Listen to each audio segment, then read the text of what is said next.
పూర్తి వివరాల కోసమై స్క్రీన్ మీద కనిపిస్తున్న మొబైల్ నెంబర్ కాల్ చేయండి. షరతులు వర్తిస్తాయి. ఇప్పుడు మీరు చూస్తున్న videos all type of all in one multipurpose paper plate making machine. ఈ మిషన్లో మనము 13 ఇంచుల బఫే ప్లేట్ కానీ 14 ఇంచుల బఫే ప్లేట్ కానీ ఎక్స్ట్రా డై కొనుక్కొని చేసుకోవచ్చు. అదేవిధంగా ఈ మిషన్లో స్నాక్స్ ప్లేట్స్, రింకిల్ ప్లేట్స్ అంటే 6 ఇంచులు, 7 ఇంచులు, 8 ఇంచులు, 9 ఇంచులు టిఫిన్ ప్లేట్స్, స్నాక్స్ ప్లేట్స్ కూడా ఎక్స్ట్రా డైలు కొనుక్కొని చేసుకోవాల్సిందిగా తెలియజేస్తున్నాను.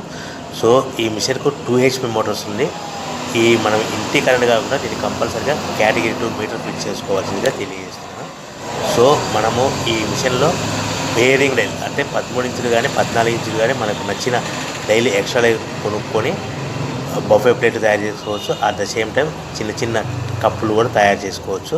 అదేవిధంగా దీంట్లో టీ కప్పులు తయారు చేసుకోలేమని మీకు అందరికీ తెలియజేస్తున్నాను. రా మెటీరియల్ విషయానికి వస్తే రా మెటీరియల్ వారానికి ఒకసారి 10 రోజులకు ఒకసారి స్వల్ప రేట్లు పెరుగుతూ ఉంటాయి. కాబట్టి మీరు స్క్రీన్ మీద కనిపిస్తున్న మిషన్ ఎక్కువ కానీ రా మెటీరియల్ యొక్క విషయాలు డీటెయిల్స్ తెలుసుకోవాల్సిందిగా మీకు అందరికీ తెలియజేస్తున్నాను. ఎవరైతే మిషన్ కొనుక్కొని రా మెటీరియల్ కొనుక్కొని తయారు చేసుకున్న ప్లేట్స్ మనం సొంతంగా అమ్ముకునే విధానం అంటే మీ ఊరిలో అమ్ముకునే విధానం ఉంటేనే వ్యాపారం మొదలు పెట్టవలసిందిగా తెలియజేస్తున్నాను. సో మనం ఈ ప్యాకింగ్లో ఎన్ని కట్టుకోవాలి, మిషన్ యొక్క రేటు కానీ రా మెటీరియల్ యొక్క రేట్లు కానీ మీరు తెలుసుకోవాలనుకుంటే స్క్రీన్ మీద కనిపిస్తున్న మొబైల్ నెంబర్ కాల్ చేసి పూర్తి వివరాలు తెలుసుకోవాల్సిందిగా తెలియజేస్తున్నాను. మనం పేపర్ ప్లేట్ తయారు చేసే బిజినెస్ ఎలా మొదలు పెట్టాలి, సో మనకు